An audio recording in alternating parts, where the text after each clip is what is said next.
Hello, मैं तीजा आप सभी का बड़ा स्कूल टीम की ओर से स्वागत करती हूँ। आज हम स्टार्ट करेंगे 9th क्लास का फर्स्ट चैप्टर, जिसमें हम क्या बताएंगे कि नंबर सिस्टम क्या होता है। नंबर सिस्टम में जैसे कि 1 2 3 बोलते हैं हम, या फिर 0 से स्टार्ट करते हैं, उनको जैसे होल नंबर बोलेंगे। और जैसे पूर्णांक हैं, रियल नंबर्स हैं, मतलब इनको हम कैसे डिफाइन करेंगे, इनकी डेफिनेशन और इनका मतलब इनके बारे में थोड़ी नॉलेज हम इस चैप्टर में सीखेंगे। तो हम सबसे पहले क्या करते हैं, स्टार्ट करते हैं प्राकृत संख्याओं से। प्राकृत संख्याएं क्या होती हैं?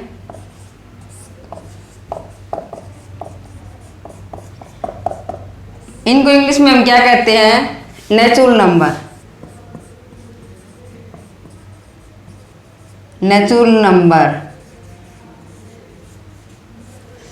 जैसे कि हम किसी भी चीज को काउंट करना शुरू करते हैं। जैसे हमारे पास कोई कुछ 10 वस्तुएं हैं, मान लो, हम क्या कैसे काउंट करेंगे उनको? 1 2 3 4 5 1 से स्टार्ट करेंगे, उनको काउंटिंग करेंगे 1 2 3 ऐसे। तो उन नंबर्स को क्या बोलते हैं? उन नंबर्स को हम क्या बोलते हैं? प्राकृत संख्याएं या नेचुरल नंबर। जैसे मैं यहाँ पे भी कोई भी 5, मान लो मैंने 5 पेन रख दिए, तो हम कैसे काउंट करेंगे? 1 2 3 4 5। ये कितने हैं? 5। मतलब हम काउंटिंग जो करते हैं ना, जो 1 से स्टार्ट होती है, और इनफाइनाइट कितनी भी चीजें हैं, जैसे चीजें कभी खत्म नहीं होती, इनफाइनाइट तक जाती हैं वो चीजें। मतलब 1 2 3 हम कोई भी ऐसे काउंटिंग करेंगे, 1 2 3 4 5 6। ये चीजें, ये क्या है? काउंटिंग है। ये कभी भी खत्म हुई है हमारी, जिससे हमने 100 तक सीख लिया, 200 तक, 1000 तक, फिर हमने सोचा करोड़ पे खत्म हो जाएगी, लेकिन ये कहीं पे भी खत्म नहीं होती। और स्टार्ट कहाँ से होती हैं? 1 से। तो इनको हम क्या बोलते हैं? प्राकृत संख्याएं बोलते हैं। अच्छा, अब बात आती है नंबर 2 पे, पूर्ण संख्याओं की। पूर्ण संख्या इंग्लिश में हम क्या बोलते हैं इनको? Whole number.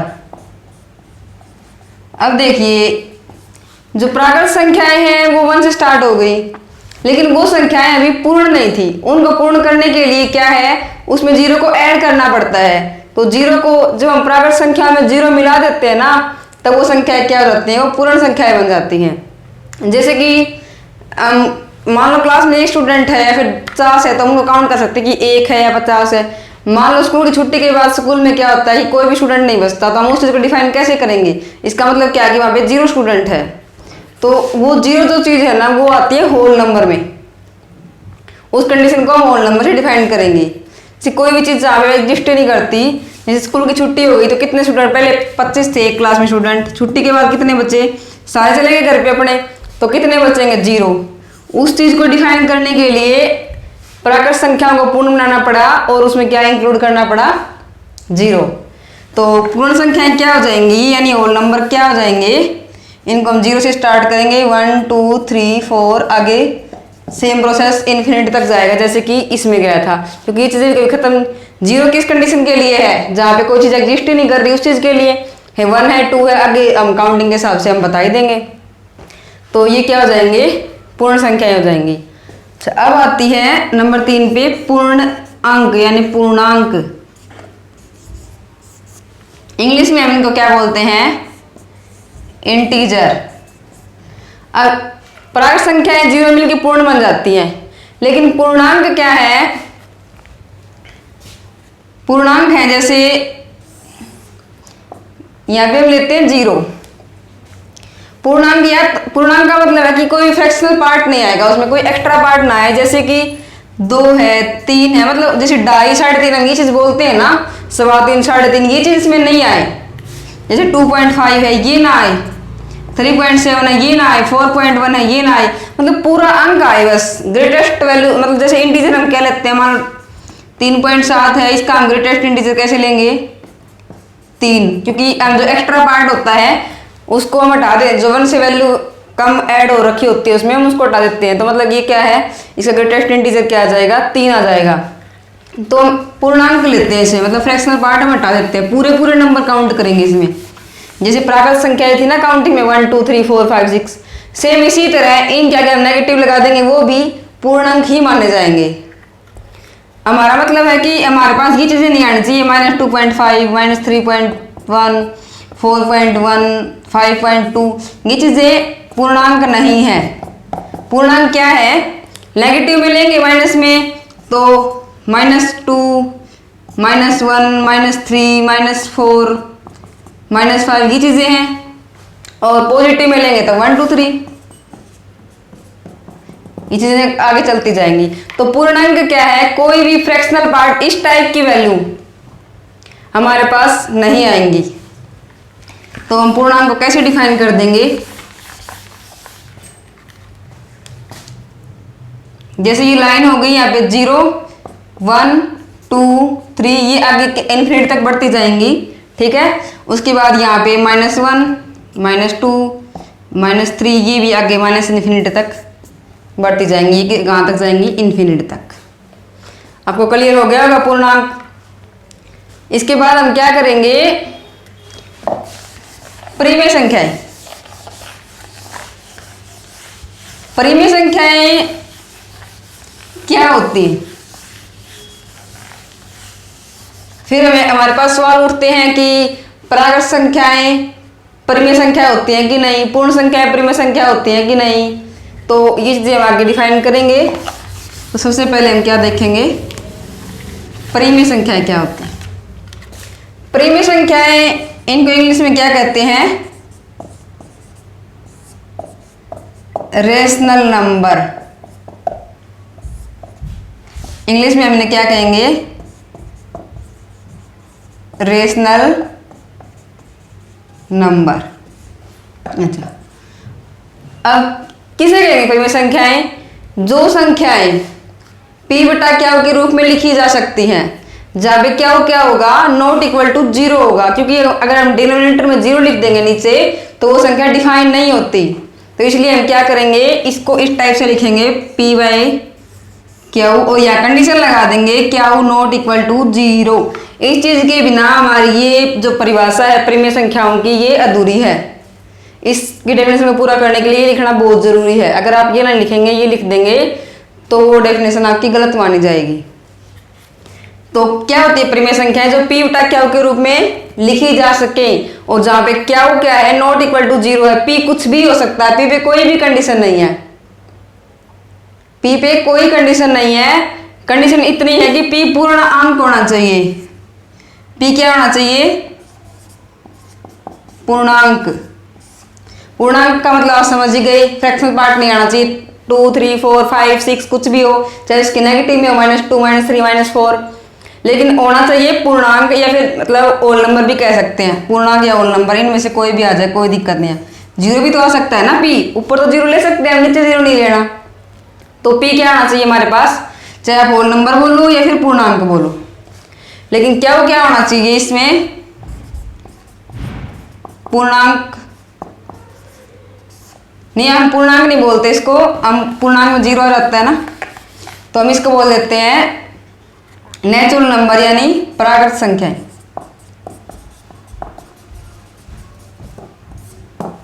तो क्या होंगी? प्राकृत संख्या में 0 नहीं होता, 1, 2, 3, 4, 5 आगे इन्फिनिटी तक जाती हैं। तो क्या वो कुछ भी हो सकता है प्राकृत संख्याओं में से, फ्रैक्शनल पार्ट तो नहीं होगा।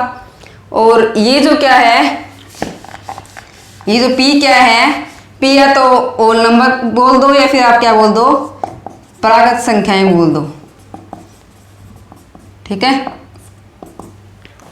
तो हम कुल मिला के ऐसे डेफिनेशन में लिखें तो क्या लिख देंगे हम यहाँ पे? p क्या वो किससे बिलोंग करने चाहिए? प्राकृत संख्याएं। अगर दोनों को हम साथ में लेके चलेंगे यहाँ पे, क्योंकि क्या वो 0 नहीं होना चाहिए, तो अगर दोनों साथ में लिखेंगे तो हम यहाँ क्या लिख देंगे? प्राकृत संख्या लिख देंगे। अलग अलग लिखेंगे तो p लिख देंगे प्राकृत संख्याएं, और क्या वो p लिख देंगे ओल नंबर, और क्या लिख देंगे? प्राकृत संख्याएं। और इकट्ठा लिखेंगे तो हम ऐसे लिख देंगे p और क्या होना चाहिए? प्राकृत संख्या। या डेफिनेशन बिल्कुल क्लियर है, ठीक है। इसके बाद परिमेय संख्याओं में हम क्या करते हैं? जैसे कि 2/3 है, 2/3 है, 2 भी इसमें क्या है? प्राकृत संख्या है, और 3 भी इसमें क्या है? प्राकृत संख्या है। तो ये p/q टाइप की हो गई।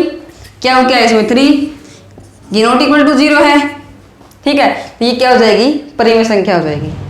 अदरवाइज हम इसका नेगेटिव भी ले सकते हैं, ये भी क्या है, परिमेय संख्या।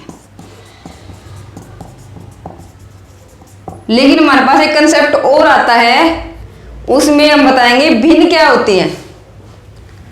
तो फिर इसके बाद आपको परिमेय संख्याओं में और भिन्न में थोड़ा डिफरेंस क्लियर हो जाएगा। भिन्न क्या होती है, मतलब भिन्न वो परिमेय संख्याएं होती हैं जिनमें हम नेगेटिव पी और क्या जो भी वैल्यू आएंगी वो पॉजिटिव वैल्यू आनी चाहिए दोनों हमारी। कंडीशन वही है, पी बाई क्यू टाइप की होगी, क्यू नॉट इक्वल टू 0 होगा। ये कंडीशन सेम है, बस एक कंडीशन और है, इसमें तो हमारी क्या आती है, ये नेगेटिव भी ले सकते हैं हम इसमें पी क्यू को, और यहाँ पे क्या आएगा, क्या वो 0 को छोड़ के हम यहाँ पे क्या ले सकते हैं, पूर्णांक भी ले सकते हैं। इसमें परिमेय संख्याओं में पूर्णांक होना चाहिए, चाहे वो नेगेटिव में हो चाहे वो पॉजिटिव में हो। सॉरी, यहाँ पे हम क्या लिख सकते हैं, पूर्णांक लिख सकते हैं।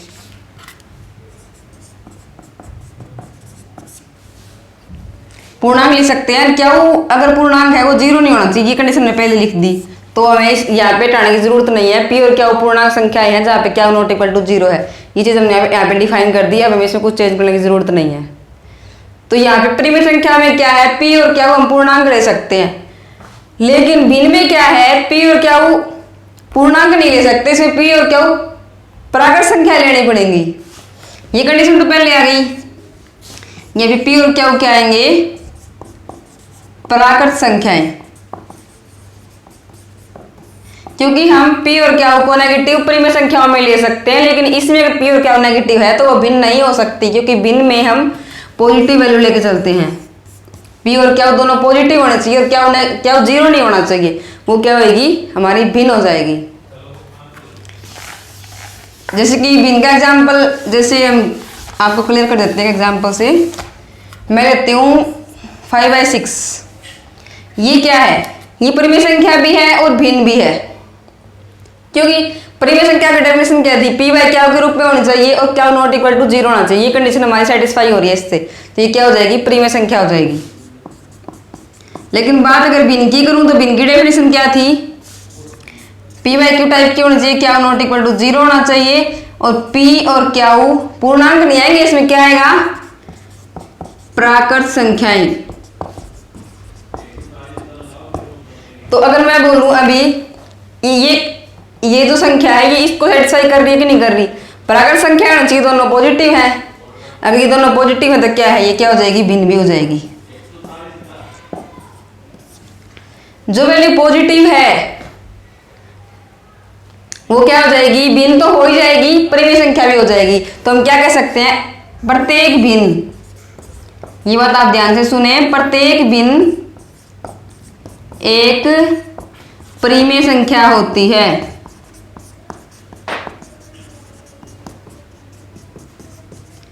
क्यों होती है, ये आपको क्लियर हो ही गया होगा, क्योंकि भिन्न में हम क्या लेते हैं, वो परिमेय संख्याएं लेते हैं जिसमें पी और क्या की वैल्यू पॉजिटिव होती है।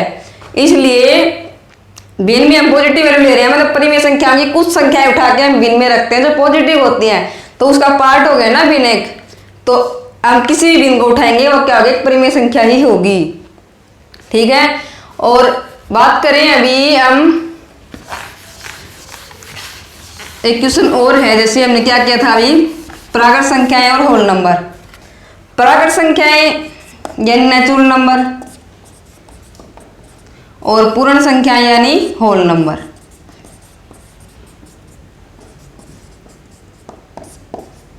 अब मैं आपको बोलूं कि प्रत्येक प्राकृत संख्या क्या पूर्ण संख्या होगी, प्रत्येक प्राकृत संख्या क्या पूर्ण संख्या होगी। प्राकृत संख्या क्या आती है, 1 2 3 4, ये ऐसे होंगी और ये होंगे 0 1 2 3 ये। ठीक है, अब मैं आपको बोलती हूँ कि प्रत्येक प्राकृत संख्या क्या पूर्ण संख्या होगी। पूर्ण संख्या में क्या डिफरेंस था, सिर्फ 0 एक्स्ट्रा है इसमें, बाकी तो सब सेम ही है। ये भी इनफिनिट तक जाएंगी, ये भी इनफिनिट तक जाएंगी। तो प्रत्येक प्राकृत संख्या मतलब कोई भी प्राकृत संख्या उठाओ, क्या वो इसमें है, सभी है, क्योंकि इसमें ही एक 0 एक्स्ट्रा है, बाकी ये तो इसमें सब है। तो प्रत्येक प्राकृत संख्या क्या होती है, पूर्ण संख्या होती है। अगर मैं आपको बोलूंगी प्रत्येक पूर्ण संख्या क्या प्राकृत संख्या होगी, पूर्ण संख्या में क्या है, 0 को अगर उठाते हैं हम तो प्राकृत संख्या नहीं होती। तो हम क्या कह सकते हैं, प्रत्येक प्राकृत संख्या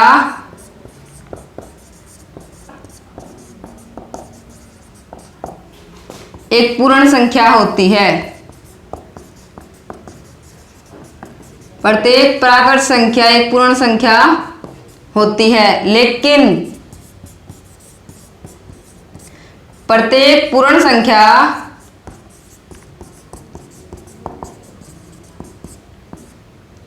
एक प्राकृत संख्या नहीं होती। क्यों नहीं होती? क्योंकि जब अगर हम 0 को उठाते हैं तो 0 क्या है, पूर्ण संख्या तो है लेकिन प्राकृत संख्या नहीं है, इसलिए ये एग्जाम्पल से कॉन्ट्राडिक्ट कर देगा।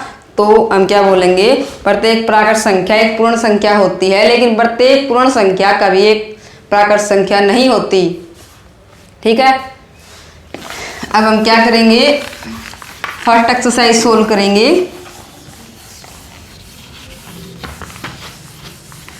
तो अब देखिए आपकी 1.1 एक्सरसाइज।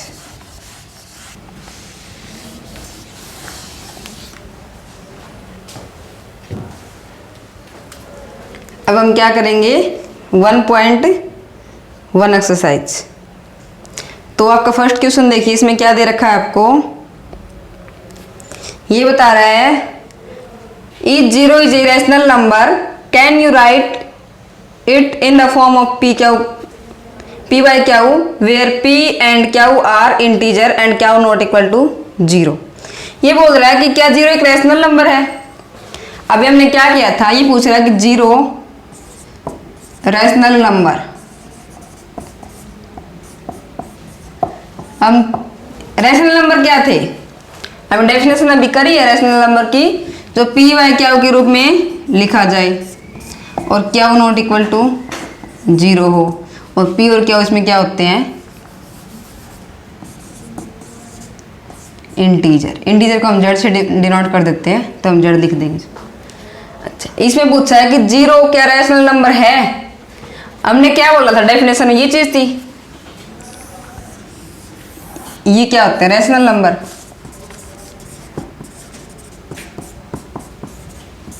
ये डेफिनेशन थी, बड़ी में संख्याएं कहीं या रैशनल नंबर कहीं, ये डेफिनेशन थी हमारी। अब ये डेफिनेशन इस 0 पे अप्लाई करनी है। क्या 0 इस कंडीशन को सेटिस्फाई कर रहा है। अब हमारे पास 0 है जिसके नीचे कुछ नहीं होता, उसके नीचे क्या होता है, 1 होता है। ठीक है, अब हम देखेंगे क्या ये रैशनल नंबर है। तो इसमें अगर p बाई क्यू से कंपेयर करें तो p की वैल्यू इसमें क्या है, 0, और q की वैल्यू इसमें क्या है, 1। ठीक है, हमारी परिमेय संख्या में क्या कंडीशन थी, q 0 नहीं होना चाहिए। q चेक करते हैं, 0 नहीं है ना। ठीक है, उसके बाद p और q p बटा q के रूप में लिखी जानी चाहिए, ये लिखी भी जा रही है इस टाइप की। q 0 भी नहीं है। तीसरी कंडीशन क्या है, p और q दोनों इंटीजर होने चाहिए। अब p क्या है, 0 0 भी एक इंटीजर होता है और 1 भी क्या होता है, एक इंटीजर यानी पूर्ण अंक। पूर्ण अंक है क्योंकि कोई फ्रैक्शन नहीं है, 0 में क्या फ्रैक्शन, 0 तो 0 ही है, और 1 में भी कोई फ्रैक्शन नहीं है। 1.2 1.1 इस टाइप से वैल्यू नहीं आनी चाहिए। तो जो p और q है वो दोनों क्या है, पूर्णांक है यानी इंटीजर है, और जो q है वो नॉट इक्वल टू 0 है, और जो हमारा गिवन नंबर है, जो मतलब 1 दिया हुआ है, जो संख्या दी हुई है हमें, वो p बाई q के रूप में लिखी जा रही है। तो तीनों कंडीशन हमारी क्या है, परिमेय संख्याओं की, जो ये 0 है ये सेटिस्फाई कर रहा है। तो ये 0 क्या हो जाएगी, हमारी परिमेय संख्या हो जाएगी। अब आप अगला सवाल देखिए, इसमें दे रखा है कि 3 और 4 के बीच में 6 परिमेय संख्याएं बताइए।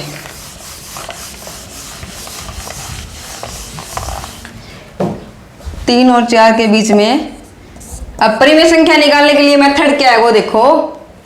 हम क्या करेंगे, कितनी बतानी है हमें, 6 परिमेय संख्या बतानी है। सबसे पहले हम इसे फोकस करेंगे, कितनी बतानी है, 6। ठीक है, अब हम क्या करेंगे, इसमें 1 ऐड कर देंगे। 1 ऐड करने से हमारा क्या हो गया, जो इसके बीच में जो संख्याएं आएंगी वो 6 ही आएंगी।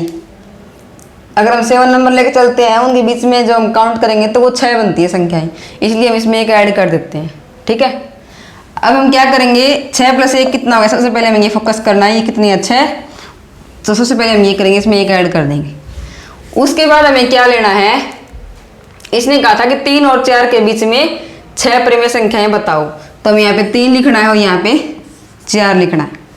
ठीक है, अब हम क्या करेंगे, जो ये हमारा 7 आया है, हम इस चीज़ को 7 से मल्टीप्लाई और 7 से डिवाइड कर देंगे।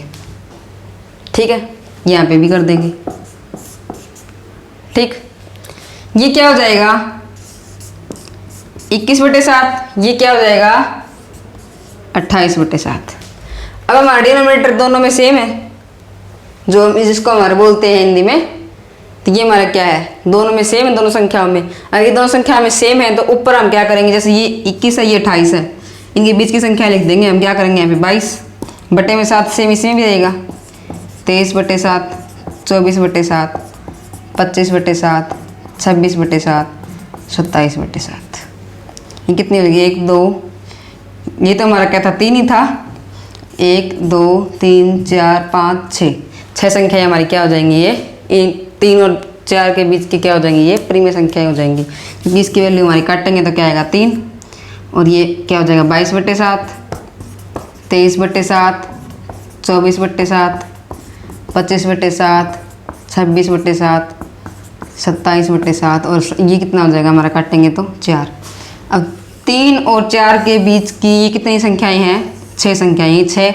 अगर हम परिमेय कंडीशन लगाते हैं इसके ऊपर कि परिमेय संख्या है कि नहीं, तो P/Q टाइप की है, इसमें क्या किसी में भी 0 नहीं है, क्योंकि सबके डिनोमिनेटर में क्या आ रहा है, 7 आ रहा है, तो ये क्या हो जाएंगी, P/Q टाइप में है सारी, Q 0 नहीं है, और P और Q अगर हम देखें, ये P/Q अगर ये हम देखें सब संख्याओं में, तो क्या है, ये पूर्ण अंक है, तो इसलिए क्या हो जाएंगी, ये सारी 3 और 4 के बीच की कितनी हो जाएंगी, 6 परिमेय संख्या निकल जाएंगी। ठीक है, आपका सेकंड क्वेश्चन हो गया कंप्लीट। अब हम अगला क्वेश्चन देखते हैं। अगले में दिया हुआ है 5 रैशनल नंबर बताइए 3/5 और 4/5 के बीच में। क्या दिया हुआ है, 3/5 और 4/5 के बीच में 5 रैशनल नंबर बताइए।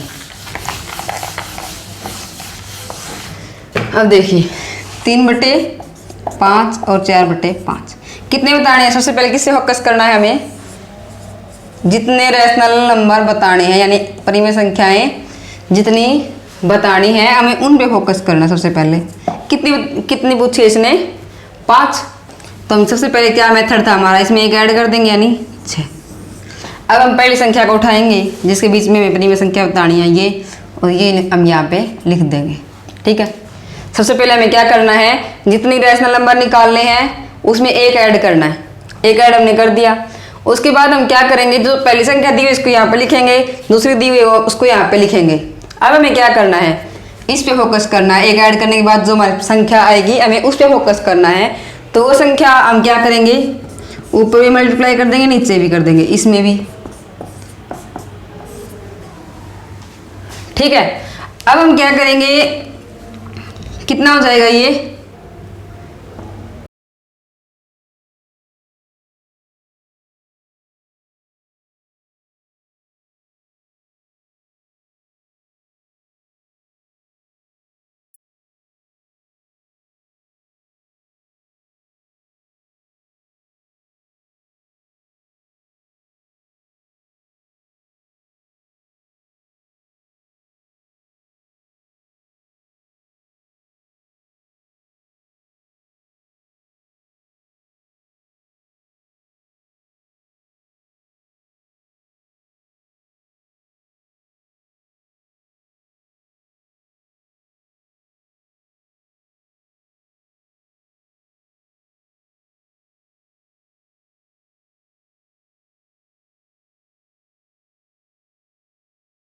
बतानी थी 5 परिमेय संख्याएं बतानी थी। ये जो 5 संख्याएं हैं ये क्या है, परिमेय संख्या की डेफिनेशन को पूर्ण करेंगी, क्योंकि इसमें डिनोमिनेटर और इसमें क्या है, P/Q टाइप में है सारी संख्याएं, P और Q क्या है, इसमें दोनों में पूर्णांक है और Q नॉट इक्वल टू 0 है सब में, तो ये क्या हो जाएंगी 5, इनके बीच की क्या हो जाएंगी, परिमेय संख्याएं हो जाएंगी। अब अगला क्वेश्चन देखिए, इसमें क्या है,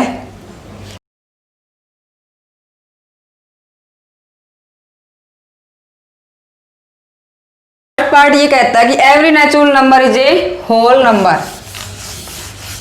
every natural number whole number मतलब जो प्रत्येक जो प्राकृत संख्या है वो क्या होगी,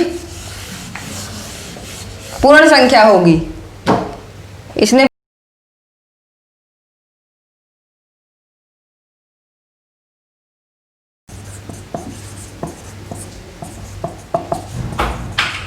एक पूर्ण संख्या होगी।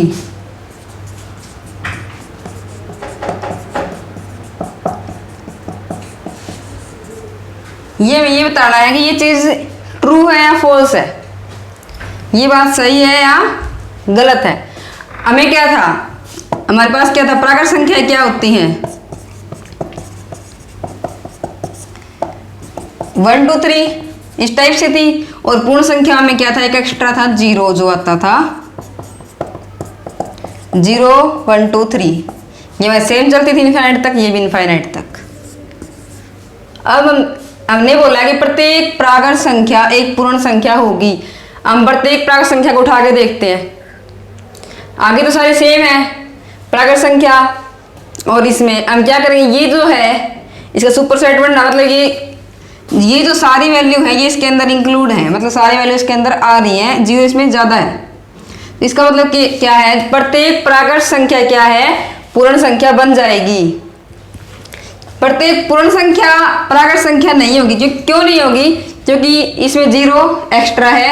अगर हम 0 को उठाएंगे तो वो 0 पूर्ण संख्या तो है लेकिन वो प्राकृत संख्या नहीं होगी। तो हमें इस कंडीशन पे देखना है कि क्या है, प्रत्येक प्राकृत संख्या एक पूर्ण संख्या होगी। तो प्रत्येक प्राकृत संख्या इसमें से किसी संख्या को उठाएंगे वो इसमें पक्का मिलेगी, इसलिए हम कह सकते हैं ये बात सही है। ये बात क्या है, सही है, क्योंकि प्रत्येक प्राकृत संख्या एक पूर्ण संख्या होगी। हम इससे देख सकते हैं ये चीज, क्योंकि प्रत्येक प्राकृत संख्या किसमें, इसमें सेट में आ रही है, क्योंकि इसमें 0 एक्स्ट्रा है, बाकी सारी संख्याएं ऐसे की ऐसे आती है इसमें। तो ये क्या हो जाएगी, ये बात ठीक हो जाएगी। अब सेकंड पार्ट हम इसका देखते हैं, उसमें क्या दे रखा है, every integer is a whole number. Every integer, integer यानी पूर्णांक, पूर्णांक इंटीजर